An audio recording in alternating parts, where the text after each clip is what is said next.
بسم اللہ الرحمن الرحیم ان اولیاءہ الا المتقون صدق اللہ العلی العظیم وبلغنا رسولہ النبی الکریم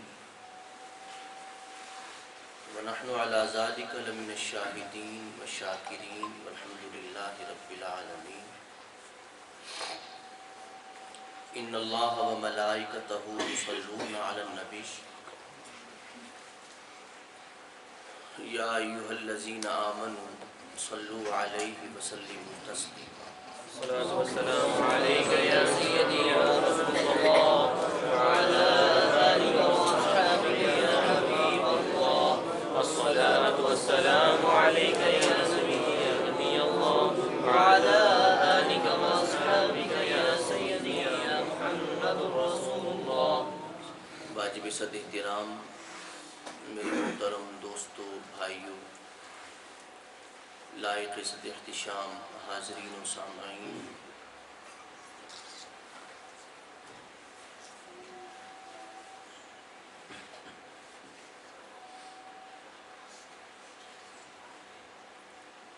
عرس غوث الورا رضی اللہ تعالی عنہ کی تقریب ہے اور ہمارے دوست دور دراز سے تشریف لائے ہیں۔ ہم تمام دوستوں کے مشکور ہیں اور دعا گو ہیں کہ پروردگار انہیں نیکی اور خیر کی جانب اٹھنے والے ہر قدم پہ اجر عظیم عطا فرمائے۔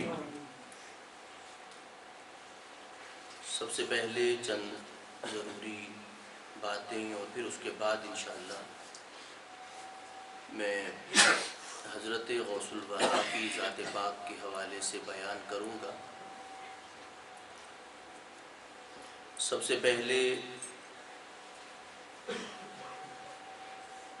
چند ضروری باتیں جو مجھے آپ دوستوں کے سامنے عرض کرنا ہے۔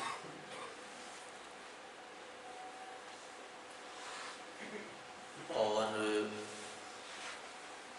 وہ چند باتوں میں سب سے پہلی بات تشکیل نو کے حوالے سے ہمارا پروگرام ہے، جس میں ہمارے انتہائی معزز دوستوں نے اپنی اپنی استعداد اور قوت کے مطابق حصہ ملایا ہے۔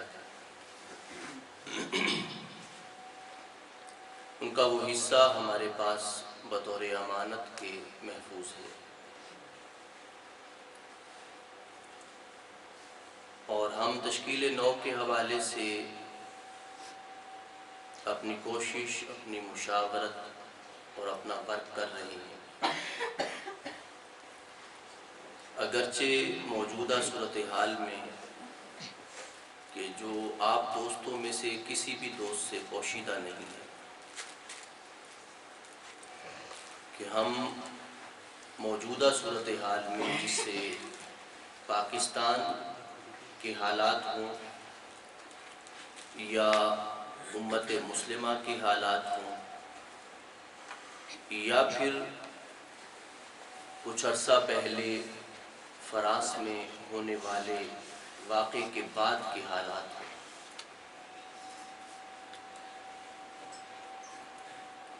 ہمارا نقشہ یا ہمارا منصوبہ یا ہمارا ویژن آپ دوستوں کے سامنے ہے کہ ہم اپنے آنے والی نسلوں کے لیے کیا کرنا چاہتے ہیں۔ وہ ہم نے دوستوں کو بتایا بھی ہے، اس کی ڈیٹیل ہم بتا چکے ہیں، لیکن اب یہ ہے کہ ہمیں ان حالات میں کس حد تک اپنے منصوبہ کے آغاز کرنے اور اس کی بنیاد رکھنے کی اجازت ملتی ہے۔ جس حد تک ہمیں اجازت ملے گی اس حد تک اجازت لینے کے بعد ہم اس بات کو تمام دوستوں کی میٹنگ میں رکھ دیں گے اور انہیں بتائیں گے کہ ہم آغاز اس حد تک کر سکتے ہیں، یعنی آغاز میں ہم کسی بھی شے کو اس حد تک بنا سکتے ہیں، اور پھر اس کے بعد اپنے منصوبہ پہ عمل درآمد جب تک سانسیں باقی ہیں ہم اسے جاری رکھیں گے۔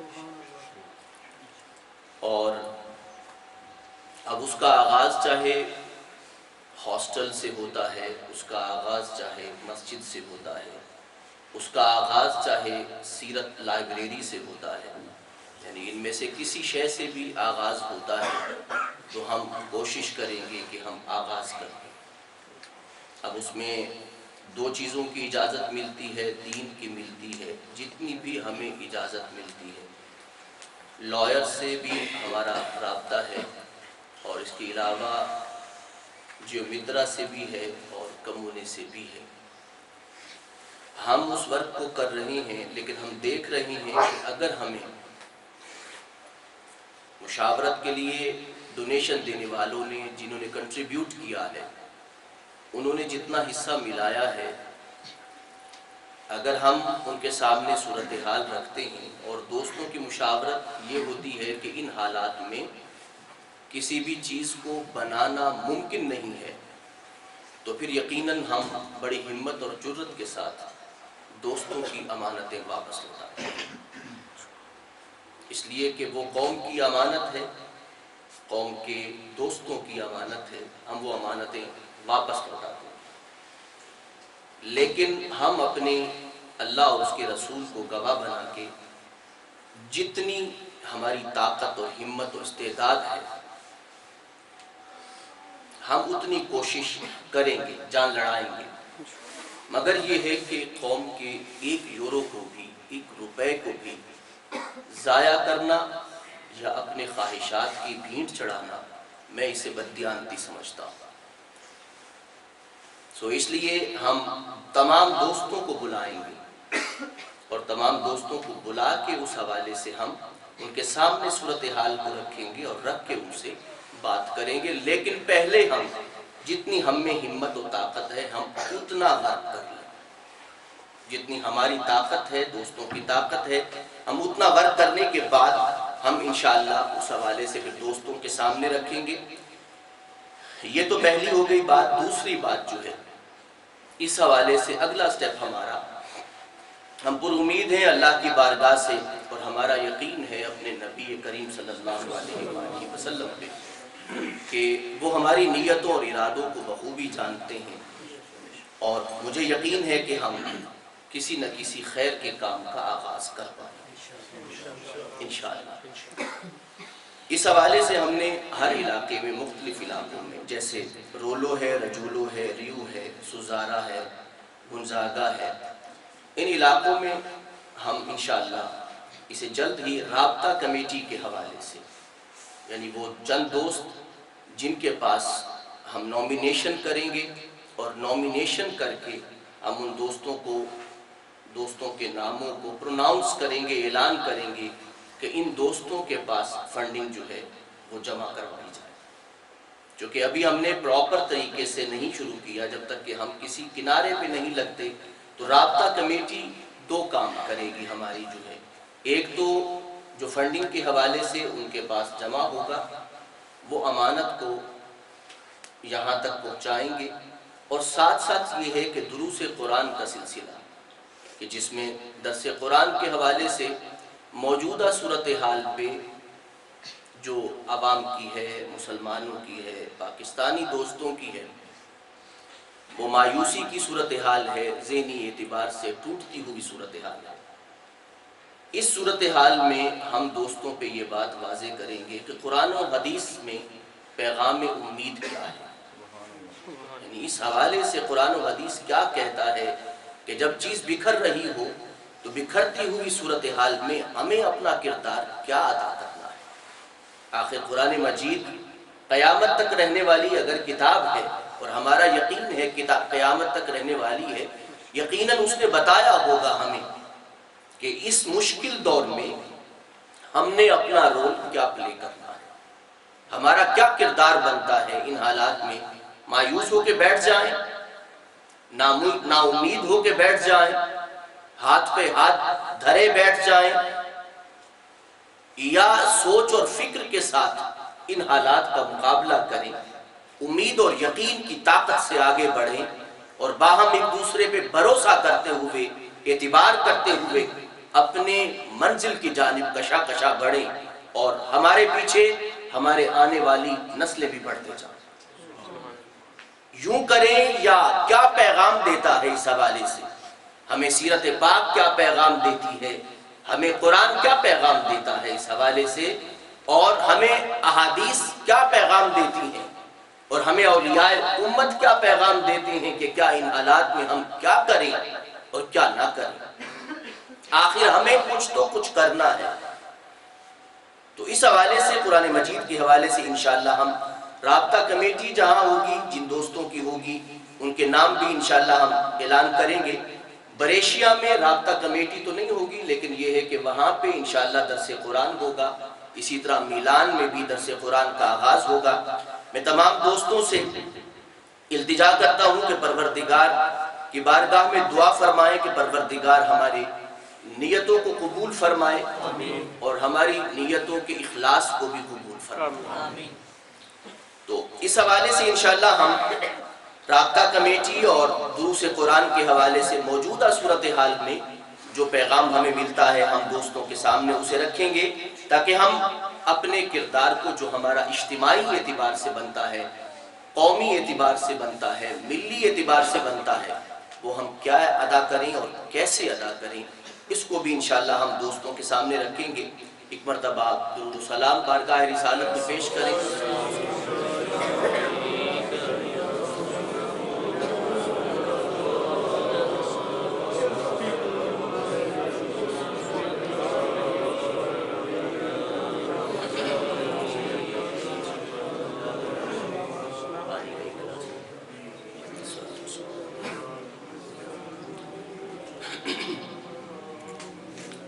ہم آج جسے بڑی 11ویں شریف کہتے ہیں اور عرس پاک غوث الورا کہتے ہیں، اس نام سے یاد کرتے ہیں جن کا ہم جب نام لیتے ہیں تو کچھ الفاظ ان کے نام کے ساتھ لازمن لیتے ہیں۔ ہم ایک لفظ ہم بولتے ہیں محی الدین، سید عبد القادر گیلانی حنبلی حسنی حسین رضی اللہ تعالیٰ عنہ۔ حضرت غوث الورا کے نام سے پہلے بھی اور بعد میں بھی کچھ چیزیں ہم ذکر کرتے ہیں۔ ہم ان میں سے کچھ چیزوں کی وضاحت دوستوں کے سامنے رکھیں گے۔ محی الدین، دین کو زندگی عطا فرمانے والا، یعنی ان کا ذکر، ان کی شان، ان کا صبر، ان کی عظمت، ان کی رفعت اور ان کے کردار کا مطالعہ ہمارے دین کو زندگی عطا کرتا ہے۔ یعنی محی الدین، دین کو زندگی عطا فرمانے والا۔ سید کا لفظ ہم بولتے ہیں، سید کا معنی سردار ہوتا ہے۔ سید کا معنی سردار ہوتا ہے۔ ہم بر صغیر میں رہنے والے لوگ جو ہیں سید کا لفظ بولتے ہیں جب، تو ہماری مراد اس سے یہ ہوتی ہے کہ یہ سادات کے خاندان سے تعلق رکھتا ہے۔ لیکن یہ ہے کہ ویسے اگر ہم لکھتے ہیں سادات کے خاندان سے اس کا تعلق نہ بھی ہو تو بھی ہم اس کے لیے سید کا لفظ بولتے ہیں، جب سردار کے معنی میں، آقا کے معنی میں کہیں۔ جس طرح بہت سے لوگوں کے ناموں سے پہلے ہم سید کا لفظ بولتے ہیں، جسے کہتے ہیں ہم سیدنا، ہمارے سردار ہیں، و مولانا، ہمارے آقا ہیں۔ تو سید کا معنی ہمارے سردار ہیں۔ قرآن مجید اس حوالے سے فرماتا ہے، سورہ یوسف میں آیت پاک ہے کہ وَقَدَّتْ قَمِيصَهُ مِن دُبُرٍ وَأَلْفَيَا سَيِّدَهَا لَدَى الْبَابِ۔ ایک تو یہ ہے کہ سید نہیں ہے، سید کا لفظ ہے، یعنی وَقَدَّتْ قَمِيصَهُ من دوبر و الفیا سیدہا، سید کا مطلب سردار کے معنی میں ہے۔ یعنی قرآن کہتا ہے کہ جب زلیخا نے حضرت یوسف علیہ السلام کی قمیص کو پیچھے سے پکڑا اور آپ نے اسے کھینچا اور آپ آگے کی طرف اسے کھینچ رہے تھے اور زلیخا پیچھے کی جانب کھینچ رہی تھی، تو آپ کی قمیص پیچھے سے پھٹ گئی. وقدت قمیصہ من دبر والفیا سیدہا لدى الباب. جب دونوں دروازہ کھول کے باہر نکلے تو دونوں نے دیکھا کہ سید جو ہے یعنی سردار جو ہے وہ سامنے کھڑا ہوا ہے. یا سید کا معنی خامند بھی ہے. سردار جو ہے یعنی وہ جو عزیز مصر تھا، جو زلیخا کا خامند تھا، وہ سامنے کھڑا ہوا تھا. تو سید کا معنی سردار کے معنی میں آتا ہے. آگے جو لفظ ہم بولتے ہیں، ایک لفظ ہم بولتے ہیں گیلانی. گیلانی کا لفظ بولتے ہیں. جیلانی بھی ہم کہتے ہیں، گیلانی بھی کہتے ہیں. اگرچہ کہا جاتا ہے کہ جب عربی زبان میں آپ گیلانی بولتے ہیں تو پھر اسے جیلانی یعنی جیم میں بدل دیتے ہیں. جس طرح پاکستان کو ہم عربی میں جب کہتے ہیں تو پاکستان کہتے ہیں، پاکستان نہیں کہتے. اب گیلانی کو جب عربی میں کہیں گے تو کیا کہیں گے؟ جیلانی.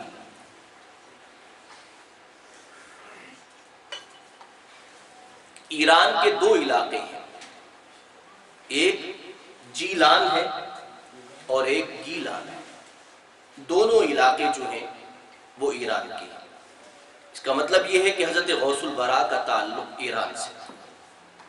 یعنی جیلان ایک قصبہ ہے جو ڈسٹرکٹ کے 4 قصبوں میں سے ایک قصبہ ہے، اس کو جیلان کہتے ہیں، جس کی آبادی ٹوٹل 1000 کے لگ بھگ ہوگی.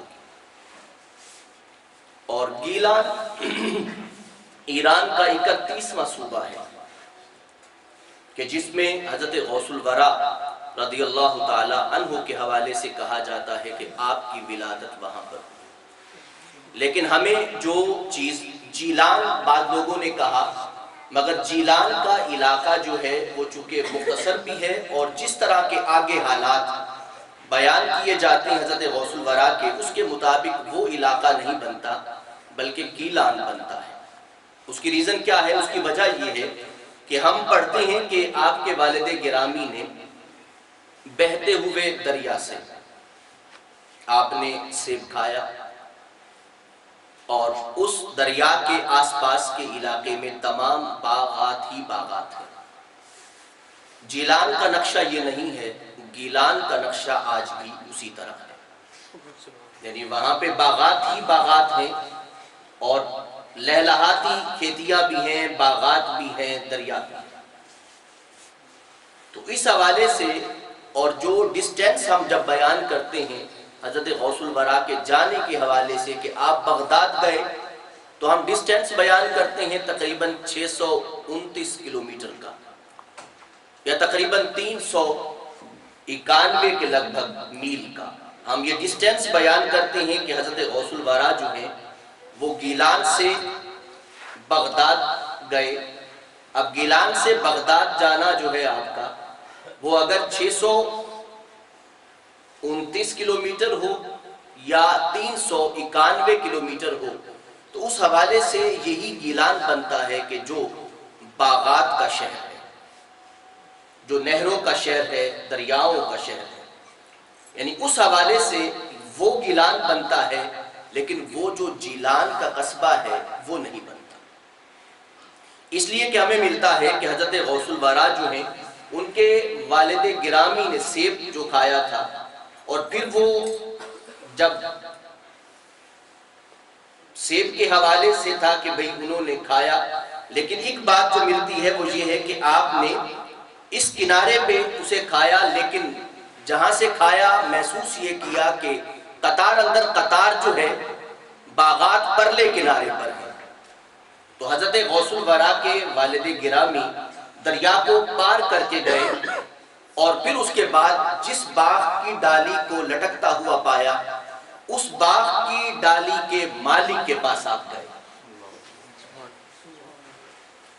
اور اس سے پھر گفت و شنید ہوئی، جو کہ بعد میں حضرت غوث الورا کے نانا مبارک حضرت عبداللہ صومعی رضی اللہ تعالی عنہ کہلائے.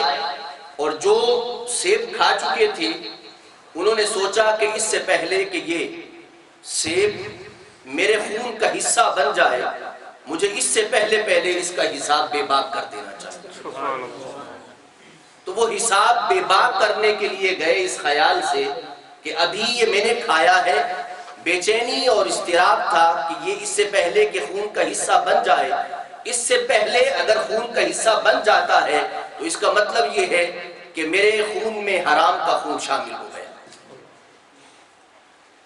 میرا لقمہ حرام کا ہوا تو میرا خون حرام کے خون میں شامل ہو جائے گا۔ اس سے پہلے انہوں نے بہتے ہوئے دریا کا خطرہ بھی مول لیا، جان کے جانے کا خطرہ بھی مول لیا، اور پھر دوسرے کنارے پہ گئے معذرت کے لیے۔ کہا یہ جاتا ہے کہ بھئی آپ نے ان کے جو باغ کے مالک تھے انہوں نے دیکھا آپ کو تو کہا کہ 2 آزمائشیں ہیں آپ کی، اگر آپ چاہتے ہیں معافی لینا تو حضرت ابو صالح موسیٰ نے کہا کہ لازماً میں معافی لینا چاہتا ہوں، اور انہوں نے کہا کہ آپ جوان ہیں تو آپ کی معافی کا انداز بھی مختلف ہوگا کہ آپ کو 8 سال مزدوری کرنا ہوگی یہاں پہ ایک سیب کی معافی کے لیے، 8 سال مزدوری کریں گے، اور دوسری ایک اور بھی شرط ہے، یہ دونوں شرائط آپ پوری کریں گے تو میں آپ کو سیب کی غلطی جو ہے اسے معاف کر پاؤں گا۔ حضرت ابو صالح موسیٰ کے بارے میں ہے کہ انہوں نے جو ہے اس غلطی کی معافی کے لیے پھر 8 سال پورے کیے، کہا جاتا ہے کہ 11 سال بھی انہوں نے لگائے، اس خیال کے ساتھ کہ اس باغ کے مالک کے ذہن میں ذرا سا تردد بھی ہے اگر کہیں پر، ذرا سا شکوہ بھی ہے اگر کہیں پر، تو وہ شکوہ بھی دور ہو جائے۔ یہ تھے اس حوالے سے، گیلان کے حوالے سے جو میں نے عرض کیا۔ دوسرا جو ہے حسنی اور حسینی کا ہم لفظ بولتے ہیں، باقی انشاءاللہ میں باتیں بیان کروں گا دوستوں کے سامنے۔ حسنی اور حسینی کا لفظ ہم بولتے ہیں۔ حسنی یعنی حضرت حسن رضی اللہ تعالی عنہ کے حوالے سے، اور قدرتی امر یہ ہے کہ بہت کم افراد میں 2 نسبتیں اکٹھی ہوتی ہیں، 2 نسبتیں کہ حضرت امام حسن اور حضرت امام حسین، جنہیں رسالت مآب صلی اللہ علیہ وسلم نے فرمایا، آپ نے فرمایا کہ میرے یہ دونوں نواسے جنت کے جوانوں کے سردار ہوں گے۔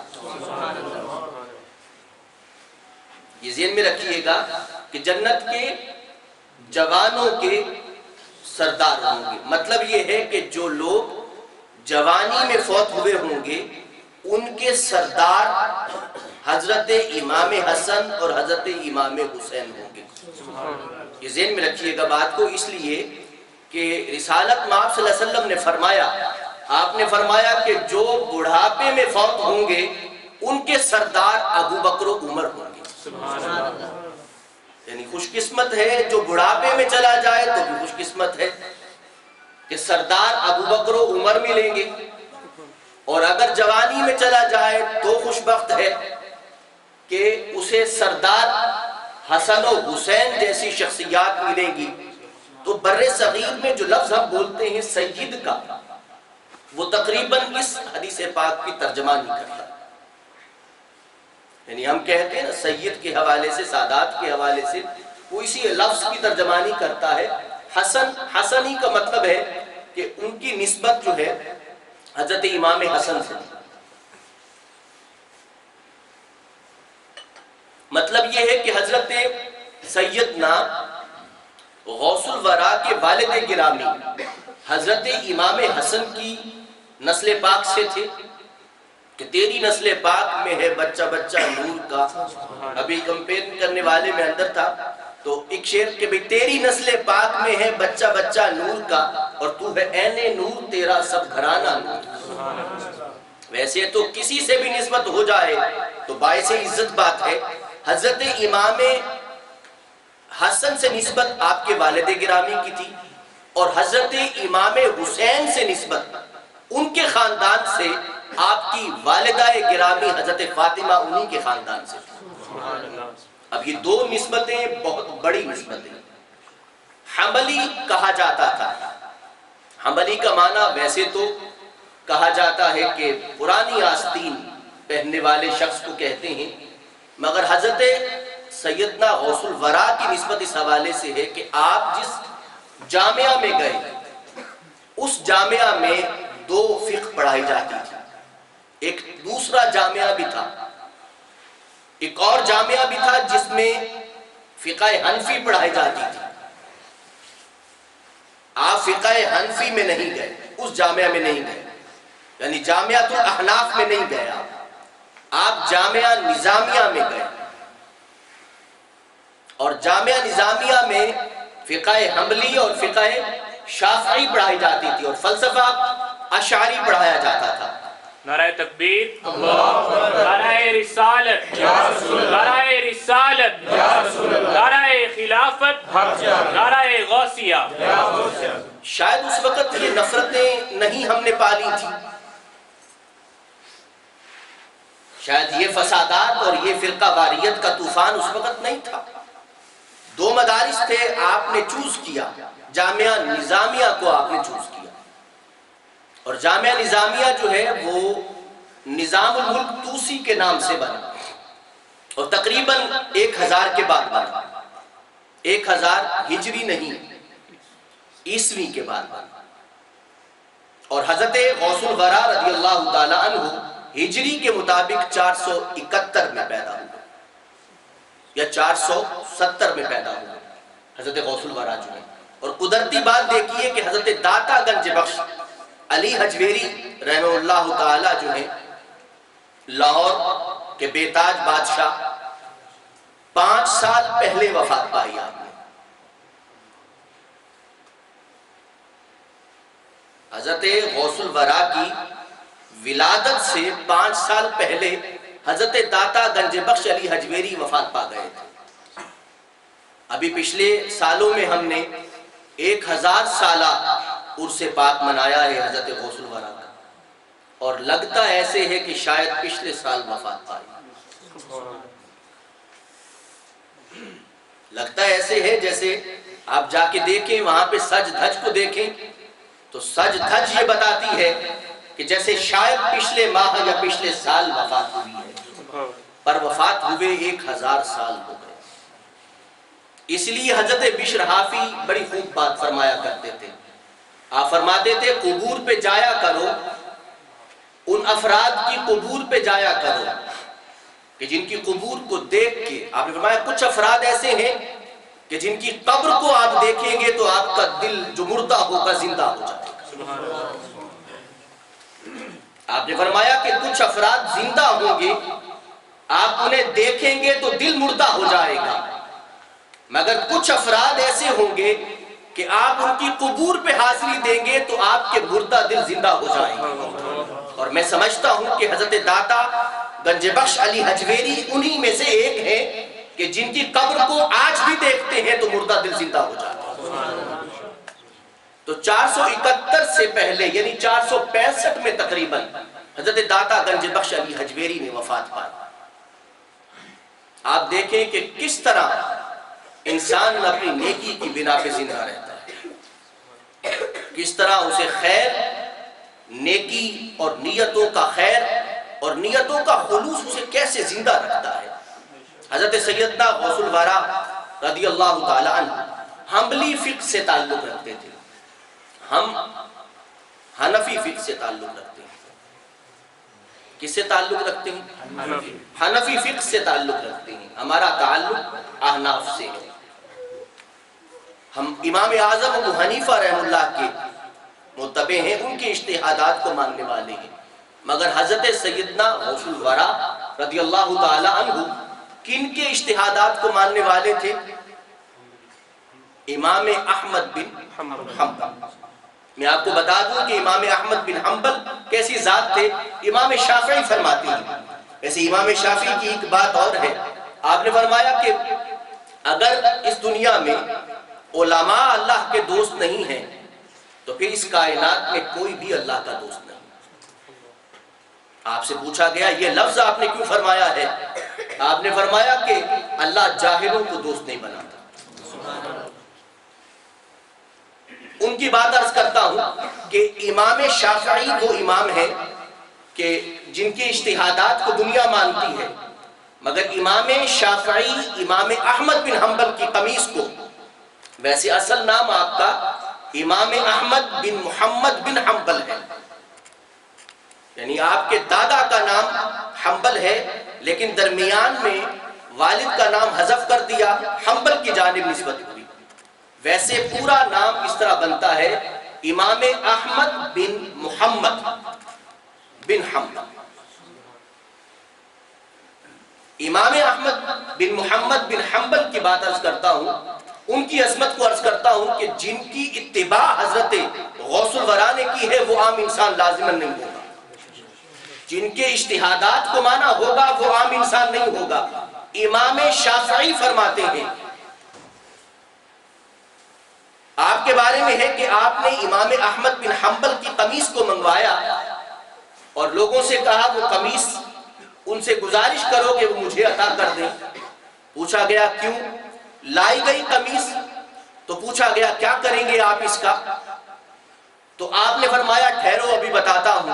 آپ نے قمیص کو پانی میں بھگویا اور اسے پیا۔ آپ نے فرمایا کہ قمیص کا پانی جو ہے وہ میرے دل کو زندگی عطا کرتا ہے۔ امام شافعی جیسا امام کہ جو فقہ میں اپنے اجتہادات رکھتے ہیں، وہ امام احمد بن حنبل کا اتنا احترام کرتے تھے۔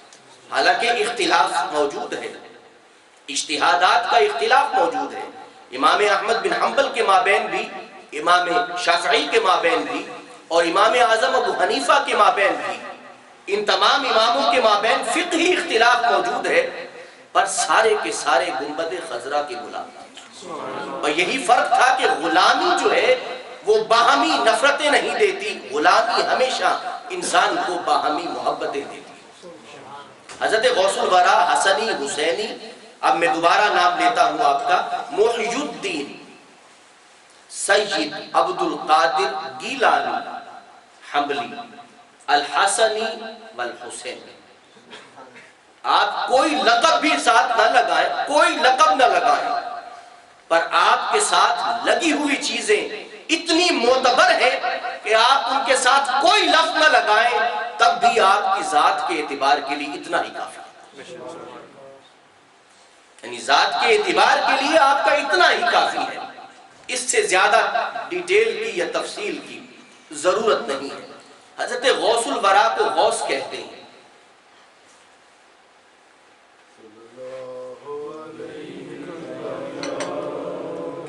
آپ جب بھی غوث الاعظم کہیں گے، یہ قدرتی بات یہ ہے، غوث الورا کہیں گے تو ایک ہی شخصیت کا نام ذہن میں آتا ہے۔ آپ غوث اعظم کہیں گے تو بھی حضرت سید عبد القادر گیلانی کا نام آتا ہے۔ آپ غوث الورا کہیں گے تب بھی وہی نام آتا ہے، مگر بعض لوگوں کا خیال یہ ہے کہ یہ لفظ ٹھیک نہیں ہے، چونکہ غوث اللہ کی ذات ہے۔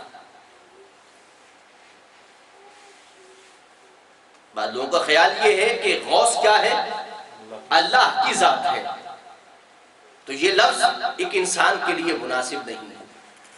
بات دراصل یہ ہے کہ ہمیشہ ذہن میں رکھیے کہ قرآن مجید جب ہم اٹھاتے ہیں، اس بات کو ہم کتنی بار بیان کر چکے ہیں تراویح کی تفاسیر میں، ہم نے بتایا ہے کہ کتنے الفاظ ہیں جو اللہ نے اپنی ذات کے لیے رکھے ہیں، وہی الفاظ اللہ نے انسان کے لیے بھی بولے ہیں۔ مثال کے طور پہ ہم پڑھتے ہیں بسم اللہ الرحمن الرحیم، یہ پڑھتے ہیں نا جی، الرحیم ہے قرآن مجید۔ پیغمبر کریم سرور عالم صلی اللہ علیہ وسلم کے بارے میں فرماتا ہے لَقَدْ جَاءَكُمْ رَسُولٌ مِّنْ أَنفُسِكُمْ عَزِيزٌ عَلَيْهِ مَا عَنِتُّمْ حَرِيصٌ عَلَيْكُمْ بِالْمُؤْمِنِينَ رَؤُوفٌ الرحیم۔ کیا لفظ ہے؟ رؤوف الرحیم۔ رحیم کا لفظ اللہ نے اپنی ذات کے لیے بھی بولا اور پیغمبر کریم سرور عالم صلی اللہ علیہ وآلہ وسلم کے لیے بولا۔ اب صدیق کا لفظ ہم بولتے ہیں، ہم کہتے ہیں صدیق اکبر، کن کے لیے بولتے ہیں؟ حضرت ابوبکر صدیق کے لیے۔ اب صدیق اکبر کا لفظ جب بولیں گے تو کس کا نام آئے گا، کس شخصیت کا ذہن میں آئے گا؟ وہ حضرت ابوبکر صدیق رضی اللہ تعالی عنہ کا نام آئے گا۔ صدیق اکبر کائنات میں سب سے بڑا سچا، قرآن کہتا ہے وَمَنْ أَصْدَقُ مِنَ اللَّهِ حَدِيثًا، خدا سے بھی کوئی بڑا سچا ہو سکتا ہے؟ اب صدیق اکبر کا لفظ اور قرآن کہتا ہے وَمَنْ أَصْدَقُ مِنَ اللَّهِ حَدِيثًا کہ خدا سے بڑا بھی کوئی سچا ہو سکتا ہے۔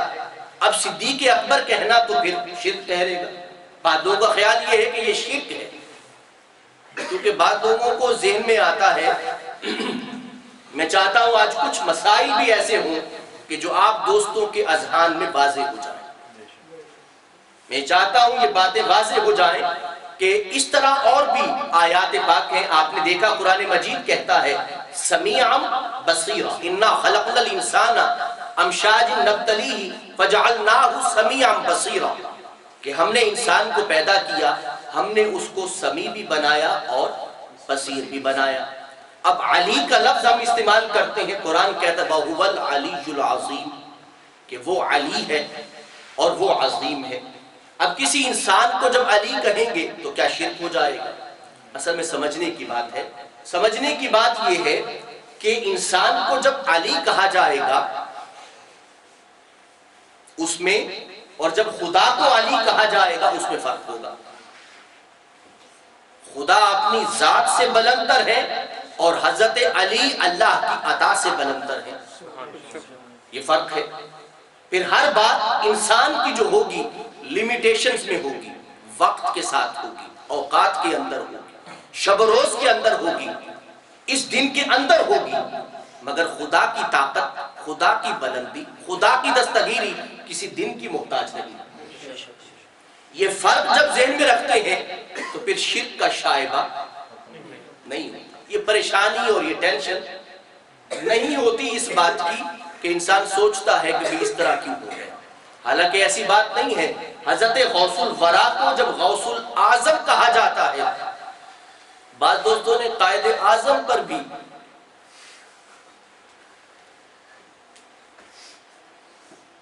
کہنے قائد اعظم کہنا غلط ہے، ہمیں قائد اعظم محمد وہ قائد اعظم جو ہیں وہ اس دھرتی کے ہیں، آسمان و زمین کے ہیں، شام و مصر کے قائد اعظم ہیں، وہ پوری کائنات کی عالم انسانیت کے قائد ہیں، پر وہ قائد اعظم صرف پاکستان کے ہیں۔ آپ ان کی لیمیٹیشنز کو سمجھیے، آپ ایسے کسی بات کو اختلاف کی نظر نہ کیجیے، ہر چیز کو ایک خاص زاویہ نظر سے سمجھیے، اس طرح نہ سمجھیے کہ ان لمیٹڈ بات ہو گئی ہے۔ کسی بات کو شرک قرار دینا، قرآن کہتا ہے کہ اللہ فرماتے ہیں کہ ان اللہ لا یغفر ان یشرک بہ ویغفر ما دون ذلک لمن یشاء کہ پروردگار شرک کو کبھی معاف نہیں فرمائے۔ اس لیے اس میں بڑی احتیاط کی ضرورت ہے اور احتیاط کے ساتھ چلنے کی ضرورت ہے۔ حضرت غوث الورا کو جب کہا جائے گا، اس حوالے سے کہا جائے گا، جب غوث اعظم کہا جائے گا تو اس لیمیٹیشنز کو ذہن میں رکھیے، اس حدود کو ذہن میں رکھیے، قیود کو ذہن میں رکھیے، ان قیود کے ساتھ ہی حضرت غوث الورا کا نام لیجیے۔ اب ہم آگے چلتے ہیں تھوڑا سا۔ حضرت غوث الورا گیلان میں رہے، حیران کن جو بات ہے وہ یہ ہے کہ آپ 18 سال تک گیلان میں رہے۔ آپ نے جو کچھ پایا اس وقت، آپ نے جو حفظ کیا، باقی تمام معاملات کیے، آپ نے 18 سال تک اپنے والدہ کی گود میں رہے۔ 18 سال کی عمر، یہ بڑا عرصہ ہے 18 سال۔ 18 سال میں انسان فیصلے کی قوت میں آ جاتا ہے اور قوت فیصلہ کرنے لگتا ہے، اور کمال یہ ہے کہ حضرت غوث الورا ایک ہی بیٹے تھے۔ آپ کی عمر جب 18 سال کی تھی تو آپ کی والدہ کی عمر 78 سال تھی۔ اللہ نے والدین کو 60 سال کی عمر میں، جب والدین 60 سال کی عمر کے ہو گئے تو اللہ نے حضرت غوث الورا عطا فرمایا۔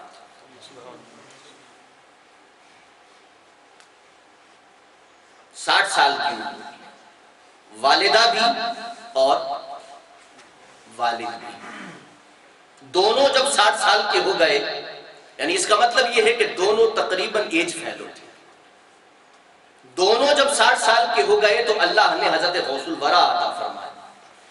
اس سے یہ محسوس یہ ہوا کہ پاک دامن رہنے والے لوگوں کو اللہ کبھی نامراد نہیں کرتا۔ پاک دامن جو ارادہ کر لیں، پھر میں جب قرآن کی طرف پلٹتا ہوں تو مجھے حضرت زکریا کی دعا یاد آتی ہے جو آپ نے حضرت یحییٰ کے بارے میں کہا۔ آپ کی عمر پاک بھی 60 سال سے اوپر ہو گئی تھی۔ پھر جب میں قرآن پڑھتا ہوں تو مجھے حضرت ابراہیم کی دعا یاد آ جاتی ہے۔ دونوں انبیاء نے جب اللہ سے اولاد کو مانگا تو اللہ نے فرمایا ہاں میں عطا کروں گا۔ حضرت زکریا نے بڑے خوبصورت الفاظ کہے، عرض کی یا اللہ کہ میں نے جب بھی تجھ سے مانگا ہے تو نے کبھی مجھے نامراد نہیں۔ اس کا مطلب یہ ہے کہ حضرت زکریا نے اس سے پہلے یحییٰ کو مانگا نہیں تھا، اس سے پہلے نہیں مانگا۔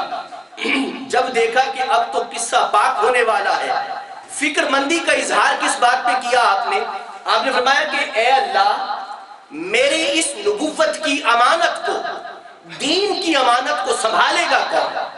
مجھے اپنے آس پاس کے ماحول میں اس طرح کی اہلیت کا کوئی نوجوان نظر نہیں آتا کہ میں جسے اپنی امانت کو سپرد کر کے جاؤں۔ اے اللہ مجھے کچھ اولاد عطا فرما تاکہ میں اسے اپنی امانت سپرد کر سکوں۔ فکر کیا تھی؟ یہ نہیں تھی کہ بے اولاد چلا جاؤں گا، یہ فکر نہیں تھی۔ فکر یہ تھی کہ میں اپنی امانت جو ہے دین کی امانت کو سپرد کس کے کر کے جاؤں گا۔ اب تو ہمیں تو فکر ہوتی ہے کہ بھئی بے نام و نشان ہی نہ چلا جاؤں کہیں دنیا سے، حالانکہ اولاد کی آپ جانتے ہیں حضرت سیدنا غوث الورا کی اولاد کو جی حضرت داتا گنج بخش علی حجویری رحم اللہ کی اولاد نہیں، کیا جانتے ہیں پھر آپ؟ حضرت داتا گنج بخش کو جانتے ہیں آپ کہیں کی جانتے ہیں؟ حضرت غوث الورا کو جانتے ہیں پر نام و نشان کے لیے اولاد کی ضرورت نہیں ہوتی۔ نام و نشان کے لیے دراصل خدا کے فضل اور کرم کی ضرورت ہوتی ہے۔ اس لیے کہ آپ سینکڑوں افراد کو دیکھیں گے کہ جس میں ان کی اولاد کا کوئی کردار نہیں ہے پر نام ان کا آج بھی باقی ہے۔ حضرت ابراہیم علیہ السلام نے بھی یہی دعا مانگی اور عرض کی اللہ کیسے عطا ہوگا؟ بات تو بڑھاپے تک پہنچ گئی۔ حضرت زکریا نے کہا کہ میرے تو بالوں میں بڑھاپا، ایک لفظ ہے بھئی چیخے مار رہا ہے، جس طرح بھئی چھا گیا ہے، بالکل پھوٹ پڑا ہے میرے بالوں میں۔ حضرت ابراہیم علیہ السلام نے کہا یا اللہ میں تو بہت کمزور ہو گیا، بیوی بالکل باج ہو گئی۔ حضرت زکریا نے بھی یہی کہا، اللہ نے فرمایا فَلَكَ ذَلِكَ، پریشانی کی ضرورت نہیں ہے، یخلق اللہ ما یشاء، یہی تو اللہ کی باتیں ہیں ساری جو باقیوں کو شاید سمجھ نہ آئے۔ اے ابراہیم و زکریا آپ کو تو سمجھ آتی ہے نا یہ باتیں، یخلق اللہ ما یشاء، پروردگار ہے جو چاہتا ہے پیدا کر دیتا ہے۔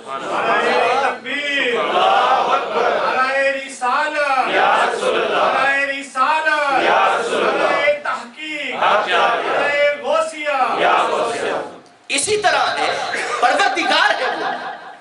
اگر آپ نے 60 سال کی عمر تک اگر آپ نے ایک ایک لقمے کو دیکھ کے کھایا ہے اور ایک ایک قدم کو سنبھال کے رکھا ہے، ایک ایک سوچ کو سوچ کے سوچا ہے اور ایک ایک دھڑکن پہ کنٹرول کیا ہے، خون کے ہر قطرے کو کنٹرول میں رکھا ہے، زبان کے ہر لفظ کو کنٹرول میں رکھا ہے، اگر آپ اپنی بندگی کا حق ادا کر رہے ہیں تو پھر میں اپنے خدا ہونے کا حق ادا نہ کروں؟ انسان جب بندگی کا حق ادا کرتا ہے، حضرت ابراہیم علیہ السلام نے بندگی کا حق ادا کیا، حضرت یحییٰ نے علیہ السلام نے بندگی کا حق ادا کیا۔ جب بندہ بندگی کے پیک میں پہنچتا ہے تو خدا کے کرم کا سمندر بھی جوش میں آتا ہے۔ سبحان اللہ۔ اس لیے کہ اس مقام پہ جا کے بندے کو خدا کا مایوس کرنا یہ خدا کے شایان شان ہی نہیں ہے۔ اس لیے جب اسباب بالکل نیچے رہ گئے خدا کا کرم جوش میں آیا۔ اسی طرح حضرت سیدنا غوث الورا کے بارے میں ہے کہ جب والد کمزور پڑ گئے، 60 سال کی عمر کوئی بھی ہو انسان کے لیے، بالخصوص عورت کے لیے 40 سال کی عمر کا سوچا جاتا ہے، عمر گزرتی جاتی ہے۔ 60 سال کی عمر میں اللہ نے حضرت فاطمہ، جب میں ان کا نام لیتا ہوں تو مجھے فاطمہ بنت محمد یاد آتی ہے۔ یہ تو فاطمہ بنت عبداللہ تھی، یہ فاطمہ بنت عبداللہ تھی کہ جن کے خامد نے ایک سیب کے کھانے کی وجہ سے 8 سال تک مزدوری کی تھی، اور جن کے بارے میں والد نے کہا تھا کہ میری بیٹی نے کبھی حرام بولا نہیں، حرام دیکھا نہیں، حرام سوچا نہیں، حرام سنا نہیں، اور حرام کی جانب قدم بڑھایا ہے۔ یہ والد کی گارنٹی تھی۔ والد بڑے قریب سے دیکھتا ہے اپنی اولاد کو، عیب و ہنر جانتا ہے سارے۔ جب انہوں نے کہا کہ میری بیٹی ایسی ہے جو لولی ہے، وہ لنگڑی ہے، اندھی ہے، نابینا ہے، ڈوری ہے، سارا کچھ ہے اس کو۔ جب والد ایسا ہو اور والدہ ایسا ہو، والدہ ایسی ہو، تو پھر اللہ 60 سال کی عمر میں بھی اولاد کو عطا کرتے ہیں۔ پھر اللہ اسباب کو نیچے رکھتے ہیں، اس لیے کہ جو شخص اس خیال میں فکر مند ہو کہ ایک لقمہ حرام کا کہیں خون نہ بن جائے، ایک حرام کا لقمہ میرے جسم میں جا کے خون نہ بن جائے، اس سے پہلے معذرت کرنا ضروری ہے۔ اگر ایسی شخصیت ہو تو پھر حضرت غوث الورا جنم لیتے ہیں۔ اور حیران کن بات یہ ہے کہ 18 سال کی عمر تک آپ والدہ کے پاس رہے۔ والدہ جب 78 سال کی ہوئی تو پھر آپ نے اجازت مانگی بغداد جانا، آپ نے پھر بغداد جانے کی اجازت مانگی۔ اور حیران کن بات یہ ہے کہ ہم ماؤں کی خدمت کے حوالے سے کہتے ہیں، حضرت غوث الورا عین اس لمحے میں والدہ کو چھوڑ کے گئے۔ ہے نا بات حیران پریشان کن بات ہے، لیکن کہا جاتا ہے کہ حضرت غوث الورا رضی اللہ تعالیٰ عنہ اپنے نانا کے کھیتوں میں کام کر رہے تھے۔ چند باتوں نے انہیں پریشان کیا اور انہیں اپنی والدہ کو آ کے بتایا۔ پہلی بات انہوں نے کہی کہ مجھے محسوس ہوتا ہے کہ میرے ساتھ کوئی چلتا ہے، میری بیک پہ کوئی چلتا ہے، اور مجھے مسلسل کہتا ہے یہ جملہ کہ کیا کر رہے ہو، اللہ نے تمہاری تخلیق اس کام کے لیے نہیں کی۔ کہنے لگے کہ میں کھیت میں گیا، اب کھیت میں گیا تو میں نے گائے کو پکڑا اور اسے آگے چلانے لگا، تو کہنے لگے کہ گائے نے مڑ کے مجھے کہا، اب اس نے چہرہ پھیرا، آواز آئی، اس نے کہا کہ عبد القادر اس کام کے لیے اللہ نے تمہیں بنایا نہیں ہے، میں تو جہاں پہ ہوں اسی کام کے لیے بنائی گئی ہوں، پر تم اس کام کے لیے، اس کھیت کے لیے بنائے نہیں گئے۔ ہر شخص کسی نہ کسی چیز کے لیے بنایا جاتا ہے، تخلیق کیا جاتا ہے، ہر شخص کا ایک نہ پرپز ہوتا ہے، مقصد ہوتا ہے۔ خدا جب بندے کو تخلیق کرتا ہے، بندہ جب سمجھ جائے نا کہ میرا کردار کیا ہے اس دنیا میں، تو پر یقین ہو جاتا ہے، اس کا بھروسہ قائم ہو جاتا ہے۔ ہم سمجھ جائیں کہ ہمارا کردار کیا ہے، ہم نے اس سٹیج پہ اپنا کیا کردار ادا کرنا ہے، تو مایوسی بھی ختم ہو جاتی ہے۔ کردار کون سا ہے، ابھی کردار کے تعین کے بارے میں ہمیں پتہ نہیں چل رہا۔ نہ انفرادی طور پہ پتہ چل رہا ہے، نہ اجتماعی طور پہ پتہ چل رہا ہے کہ ہمیں کردار کیا ادا کرنا ہے۔ یقیناً ہر فرد کو اللہ نے کسی کردار کے لیے چنا ہے، کسی کریکٹر کے لیے چنا ہے، کسی ذمہ داری کے لیے چنا ہے۔ ہم میں سے جتنے افراد یہاں تشریف فرما ہے، جتنے دوست تشریف لائے ہیں، ہر شخص کسی نہ کسی چیز کے لیے چنا گیا ہے۔ اگر چنا نہ جاتا تو انسان نہ بنایا جاتا، اور اگر چنا نہ جاتا تو پھر اسے مسلمان نہ بنایا جاتا۔ چنا گیا ہے، اب وہ سمجھتا ہے کہ میں کس کام کے لیے چنا گیا ہوں۔ اگر وہ سمجھ جائے تو بس یہی سب سے اہم مرحلہ ہے۔ اس نے پیچھے مڑ کے کہا، اس نے کہا کہ عبدالقادر اس کام کے لیے تم بنائے نہیں، یہ کام تمہارا نہیں ہے۔ آپ فرماتے میں گھبرا کے گیا تو میں چھت پہ گیا مکان کی۔ جب میں چھت پہ گیا تو میری آنکھوں نے جو منظر دیکھا اس نے میری ذات پہ ایک اور کیفیت طاری کر دی۔ ایک اور کیفیت کیا طاری کی؟ کہنے لگے کہ میں نے اپنی چھت سے میدان عرفات کو دیکھا۔ حاجی احرام باندھے ہوئے حج کر رہے تھے، میں پریشان ہو کے والدہ کے پاس آ گیا اور میں نے والدہ کو وہ ساری بات بتائی۔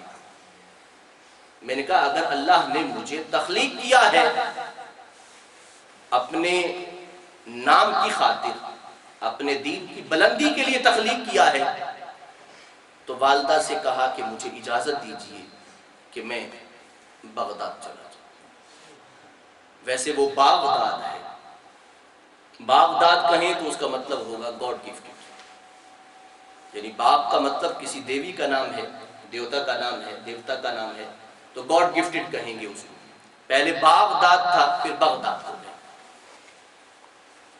مسلمانوں کا عرب دنیا کا دوسرا بڑا شہر ہے۔ پہلے قاہرہ ہے ترقی کے اعتبار سے، لیکن اب شاید وہ نہ رہے، اب شاید نہ رہا ہو وہ دوسرا بڑا شہر، ہو سکتا ہے کوئی اور ہو گیا۔ تو آپ بغداد میں گئے پھر تعلیم کے لیے 18 سال کی عمر کے بعد۔ آپ کی والدہ نے آپ سے فرمایا، آپ نے فرمایا بیٹا مجھے لگتا ہے، مجھے محسوس ہوتا ہے کہ جب تم لوٹ کے واپس آؤ گے تو میں اس دنیا میں نہیں، مگر پھر بھی حضرت غوث الورا چھوڑ کے اللہ کے دین کے لیے چلے گئے۔ اس کا مطلب یہ ہے کہ ہمیں مقاصد کو سامنے رکھتے ہوئے رشتے اگر دور بھی ہو جائیں تو بڑے اور بلند مقاصد کے لیے رشتوں کو چھوڑا بھی جا سکتا ہے۔ یہ حضرت غوث الورا کی سیرت پاک میں یہ سبق ہے۔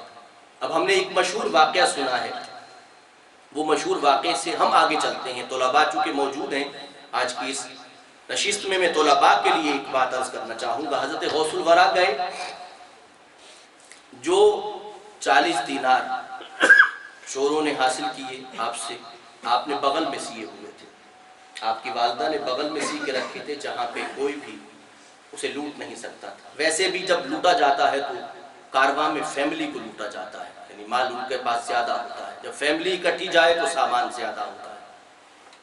تو چوروں کا اس وقت دستور یہ تھا کہ فیملی جتنے بھی افراد ہیں ان کو لوٹا جائے۔ حضرت غوث الورا اکیلے کھڑے رہے، کسی نے پوچھا ہی نہیں۔ ایک گیا آپ نے، اس نے پوچھا تیرے پاس کیا ہے؟ کہنے لگے میرے پاس 40 دینار، اور 40 دینار بہت قیمتی چیز تھی اس وقت، یعنی آپ آج بھی 40 دینار کو اگر روپوں میں تقسیم کر دیں تو اچھی خاصی رقم بنتی ہے۔ تو آپ نے، اس نے کہا، سردار آیا جس کا نام احمد بدوی تھا، اس نے آ کے کہا کہ بھئی میرے چیلوں نے کہا ہے بھئی تمہارے پاس 40 دینار ہیں۔ تو وہ ہنسا اور اس نے کہا مذاق کرنا اس عمر میں اچھا نہیں ہے، تم بچے ہو ابھی۔ تو آپ نے اپنے اندر کے سلوکے کو اتارا، صدری کو اتارا، پنجابی میں اسے سلوکہ کہیں گے، وہ اتاری آپ نے، اور آپ نے اس کی بغل کو یوں کر کے چیرا اور چیر کے 40 دینار اس کے حوالے کر دی۔ احمد بدوی جو ہے وہ پریشان ہوا، اس نے کہا کہ یہ کیا بات ہوئی؟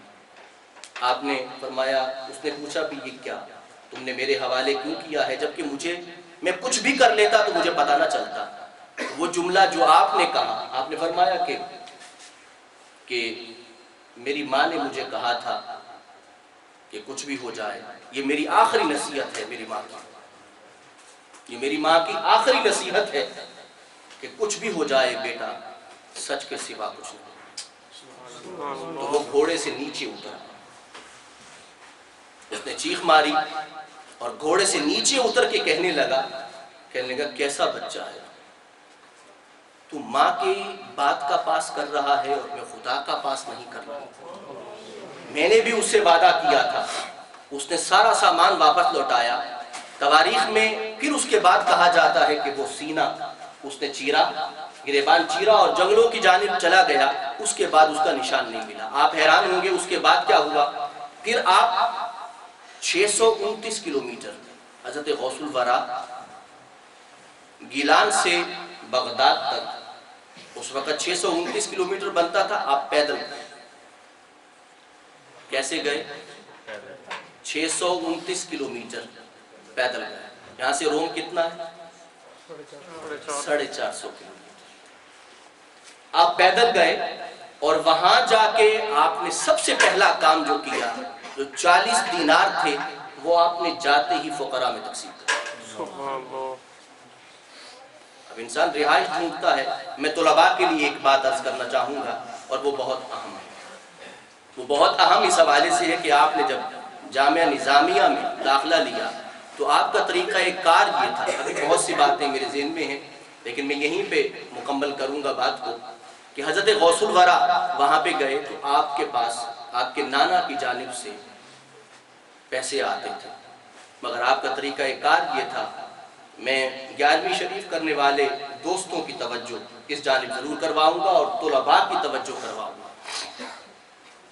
طلباء کی توجہ بھی کرواؤں گا کہ آپ نے پڑھنا شروع کیا تو آپ کے پاس جو پیسے آتے آپ اسے تقسیم فرما دیتے.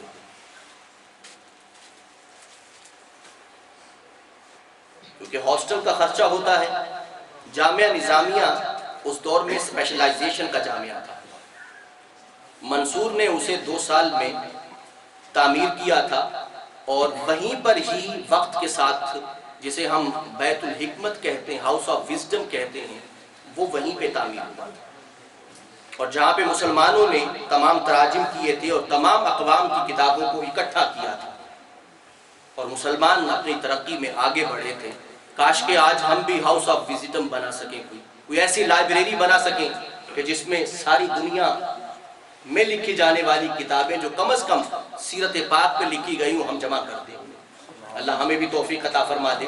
تو مقصد ہے کہ وہاں پہ گئے تو آپ کو ہاسٹل کا خرچہ, کلاسز کے حوالے سے, رہائش کے حوالے سے, کتابوں کے حوالے سے آپ کو خرچے کی ضرورت تو تھی. تو جب آپ نے کچھ عرصہ فیس نہیں دی ہاسٹل کی تو جامعہ سے نکال دیا گیا.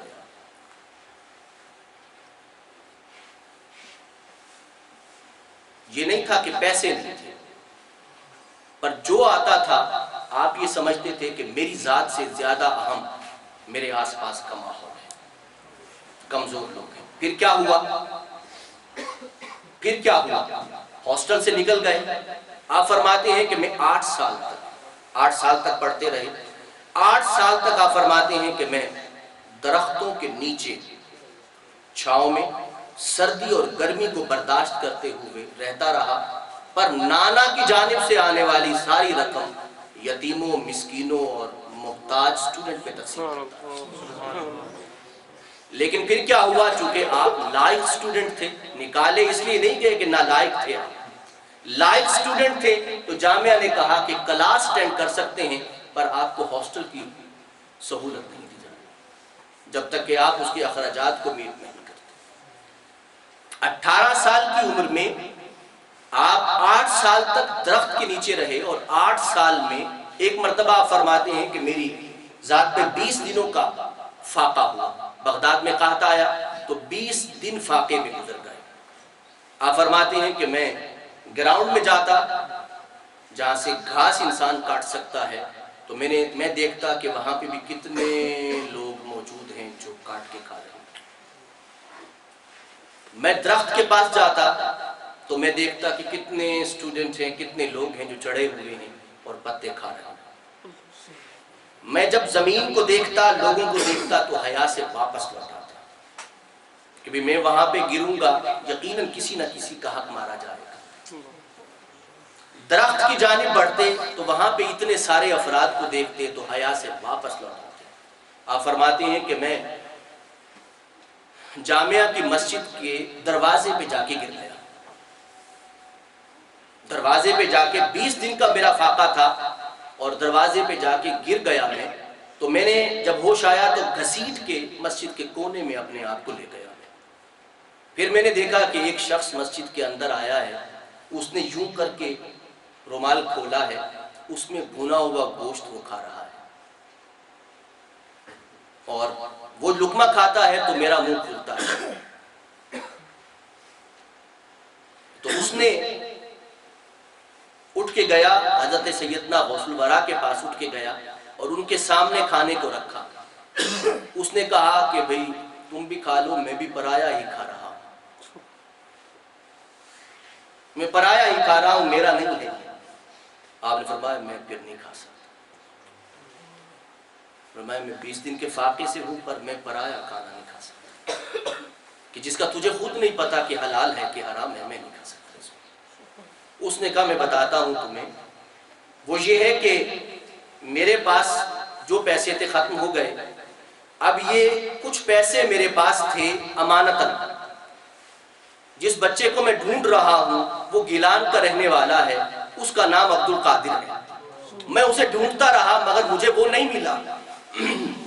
میں نے سوچا میں فاقے سے کیوں مر جاؤں، چلو اس امانت میں سے ہی کچھ کھا لوں۔ پھر آپ نے فرمایا نہیں، یہ پھر پرایا نہیں ہے، یہ پرایا نہیں ہے، یہ پرایا نہیں ہے، یہ ٹھیک ہے۔ آپ نے فرمایا میں ہی عبد القادر۔ اس نے کہا کہ میں 8 دینار لایا ہوں، آپ کے نانا نے مجھے دیے تھے امانتاً، اس میں سے کچھ خرچ ہو چکے ہیں اور کچھ آپ کو امانتاً عطا کرتا ہوں، دیتا ہوں آپ کو۔ آپ نے وہ چند لقمے کھائے اور لقمے کھا کے اٹھ کے گئے، پھر اٹھ کے گئے تو وہ جو 8 دینار تھے وہ باہر جا کے پھر فقراء میں تقسیم فرمائے۔ اسٹوڈنٹ لائف کا کردار ہے۔ آپ فرماتے ہیں کہ میں پڑھتے ہوئے گر جاتا، جب بے ہوش ہو جاتا تو پھر اٹھتا، پھر پڑھتا، پھر بے ہوش ہو جاتا بھوک کی بنا پہ، پھر اٹھتا، تو اللہ کی جانب سے کہا گیا کہ اتنا تو ضرور کھاؤ کہ تم طلب علم میں مصروف رہ سکو، اس تقاضے کو تو پورا کرو۔ تو کہتے ہیں میں نے عرض کی کہ یا اللہ میرے پاس پیسہ رہتا نہیں ہے، میرے پاس جب آتا ہے تو میرا دل کرتا ہی نہیں ہے کہ اسے جیب تک لے کے جاؤں، میرا دل نہیں کرتا۔ میرے سامنے مفلسی ڈیرے ڈالے ہوئے ہیں اور مجبوریاں میرے سامنے موجود ہیں، سو میں پیسے کو اپنی پاکٹ میں لے جانے سے زیادہ یہ بہتر سمجھتا ہوں کہ مفلوق الحال لوگوں میں تقسیم کر دیا جائے۔ تو پھر اللہ نے فرمایا کہ جاؤ ایک نان بائی کے پاس، تو اس کے پاس آپ گئے، آپ نے کہا کہ مجھے یہ حکم ہوا ہے کہ میں روٹی ادھار تم سے لیا کروں، اور کہنے لگے کہ میں نے صرف تم سے 1.5 روٹی 24 گھنٹے کی لینی ہے اور سالن نہیں لینا، صرف روٹی لینا ہے، 1.5 روٹی لینا ہے۔ یہ طلباء کی بات کر رہا ہوں، طالب علم کی بات کر رہا ہوں، زمانہ ہے طالب علمی کی بات کر رہا ہوں۔ 1.5 روٹی لوں گا لیکن ادھار لوں گا، میرے پاس پیسے نہیں ہیں۔ تو آپ نے فرمایا نان بھائی سے کہ مر جاؤں تو معاف کر دیں، اور اگر زندہ رہا اور میرے پاس آ گیا کچھ اور کچھ بچ گیا تو قرض ادا کر دوں۔ تو نان بھائی بھی رو پڑا، کہنے لگا لے جانا، کیونکہ جب سٹوڈنٹ شائننگ ہوتے ہیں اور لائٹ سٹوڈنٹ ہوتے ہیں تو وہ اگر خوددار اور غیرت مند بھی ہوں تو اور اچھے لگتے ہیں۔ شائننگ سٹوڈنٹ ہو، محنتی سٹوڈنٹ ہو، جان کھپانے والے سٹوڈنٹ ہو، اور پھر خوددار اور غیرت مند بھی ہو، تو یہ کوالٹیز دونوں کی دونوں حضرت سیدنا غوث الورا میں تھی۔ آپ فرماتے ہیں کہ میں کچھ روز جاتا رہا ادھار کے، کھانا کھاتا رہا، 1.5 روٹی لے کے کھاتا رہا، پھر اس کے بعد مجھے جاتے ہوئے اور اسے مانگتے ہوئے حیا آتی۔ پھر میں کئی روز تک اس کے پاس نہیں گیا، پھر مجھ پہ ایک کیفیت طاری ہوتی بے ہوشی کی اور میں گر جاتا، پر میری غیرت اور میری خودداری گوارا نہ کرتی کہ میں اس کے سامنے ہی نہیں۔ قرآن اس لیے کہتا ہے کہ وہ لوگ جو معاشرے میں اس طرح کے لوگ ہوتے ہیں، ہماری نگاہوں کو چاہیے کہ انہیں پہچان جائے۔ وہ بڑا ظالم، بڑا بے حس اور بڑا ظالم معاشرہ ہوتا ہے کہ جو اس طرح کے خوددار لوگوں کو بھی نہیں پہچان سکتے، جو اتنے غیرت مند لوگ ہوتے ہیں جو کسی کے سامنے اپنے ہاتھ کو دراز نہیں کر سکتے۔ ہماری نگاہوں کو چاہیے کہ انہیں پہچان جائے۔ آپ کئی روز تک پھر نہ گئے تو پھر آپ فرماتے ہیں کہ میرے پاس پھر ایک عجیب سی کیفیت مجھ پہ طاری ہوئی، تو کسی نے مجھے کہا کہ تم فلاں ویرانے میں چلے جاؤ اور وہاں پہ تمہیں سونے کا ایک ٹکڑا ملے گا، وہ لے لینا اور جا کے نان بائی کا قرض اتار دینا۔ آپ فرماتے ہیں کہ میں گیا، میں نے دیکھا کہ کوئی راستہ نہ تھا وہاں پہ، کوئی گزرنے والا وہاں پہ نہیں تھا سوائے میرے۔ وہاں پہ پہلی بار میں گیا تھا، کوئی پہلی بار وہاں پہ آیا ہی نہیں تھا۔ تو میں سمجھ گیا کہ اللہ میری خودداری اور غیرت کو برقرار رکھنا چاہتا ہے۔ جو لوگ خوددار ہوتے ہیں، غیرت مند ہوتے ہیں اور محنتی ہوتے ہیں، خدا بھی ان کی غیرت کی حفاظت کرتا ہے۔ تو آپ فرماتے ہیں کہ میں نے اٹھایا، میں نے جا کے نان بائی کا قرض ادا کیا، تو وہ کہنے لگا اتنے دن آئے کیوں نہیں؟ میں تمہاری راہ تکتا تھا۔ آپ فرمایا کہ قرض کی وجہ سے مجھے شرم آ رہا تھا کہ میں تیرے سامنے پھر آؤں اور تجھ سے کہوں کہ مجھے قرض پھر روٹی دے دے۔ میرے غیرت نے گوارا نہیں کیا اور خودداری نے گوارا نہیں کیا، سو میں تیرے پاس نہیں آیا۔ اب میں اللہ کی جانب سے یہ قرض ادا کر رہا ہوں، پھر ایک دفعہ روٹی کا سلسلہ شروع کر رہا ہوں۔ تو آپ نے 8 سال تک کمی بیشی کے ساتھ 1.5 روٹی تناول فرمائی، اور وہ بھی کبھی ہفتے کا وقفہ بھی آ گیا، پہلے سالوں میں وقفہ بھی آیا، کئی روز کا۔ آپ فرماتے ہیں صرف جسم کی اتنی طاقت کے لیے کہ میں کہیں علم سے محروم نہ رہ جاؤں، کہیں جسم کی کمزوری اتنی مجھ پہ غالب نہ آ جائے کہ میں حصول علم میں محروم رہ جاؤں، سو اس سے زیادہ میری چاہت نہ تھی۔ یہ اسٹوڈنٹ لائف کی چند باتیں ہیں۔ اس کے بعد بہت سی باتیں ہیں آپ کی زندگی کی اور سیرت کی۔ میں نے دیکھا آپ کی سیرت کا کوئی بھی حصہ جسے اٹھا کر آپ دیکھیں، آپ ہر سیرت کے ہر حصے پر آپ غور کریں تو آپ حیران رہ جائیں۔ میں آخری لفظ جو عرض کرنا چاہتا ہوں وہ یہ ہے کہ ہم شریعت کے تابع ہیں، ہم شریعت کے تابع ہیں کہ ہمیں پتہ ہے کہ ہم نے کیا کھانا ہے اور کیا نہیں کھانا۔ خدا کہتے ہیں یہ کھانا ہے تو ہم کہتے ہیں کھانا ہے۔ اللہ نے فرمایا پانی حلال ہے تو پی لو، فلاں شراب حرام ہے تو اسے نہ پیو۔ بکری کا گوشت حلال ہے تو ہم کھا لیتے ہیں، خنزیر کا گوشت حرام ہے تو ہم کہتے ہیں نہیں کھانا۔ جسے اللہ نے حرام قرار دیا ہم اس سے بچتے ہیں، یہ شریعت ہے، اور جسے حلال قرار دیا ہم اسے لے لیتے ہیں، ہم اسے استعمال کرتے ہیں، یہ شریعت ہے۔ مگر میں نے دیکھا کہ حلال چیزیں حضرت غوث الورا کے سامنے سب بستہ کھڑی ہے، آپ مشیت کا انتظار کرتے تھے۔ شریعت اجازت دیتی تھی آپ کو، مگر آپ مشیت کا انتظار کرتے تھے کہ خدا کیا کہتا ہے، کہ ان حلال چیزوں میں سے مجھے کون سی چیز لینا ہے۔ اگر آپ یہ سوچتے تھے تو آپ تھوڑا سا منہ کے ان کے والد گرامی کی طرف دیکھیں کہ انہوں نے جو سیب کھایا تھا افطاری کے وقت کھایا تھا، اور سیب کسی بھی باغ سے آیا ہو، کیا فرق پڑتا ہے اس سے، کیونکہ چوری کا نہیں تھا، غبن کا نہیں تھا، غصب کا نہیں تھا، بددیانتی کا نہیں تھا، ایک سیب کی وجہ سے۔ یعنی آپ نے اس بات کو سمجھا کہ شریعت تو اجازت دیتی ہے، دیکھنا یہ ہے کہ مشیت بھی اجازت دیتی ہے کہ نہیں۔ دیکھیے ماحول کا کتنا فرق ہے، سوچ کا کتنا فرق ہے کہ ایک سیب بے چین کر گیا، مگر آج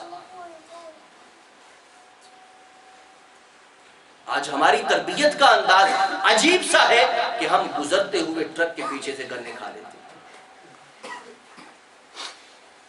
ہم رات کو اٹھ کے فصل سے چارہ کاٹ لیتے ہیں، ہم کھیت میں لگی ہوئی سبزیوں کو اکھیڑ کے گھر میں پکا لیتے ہیں۔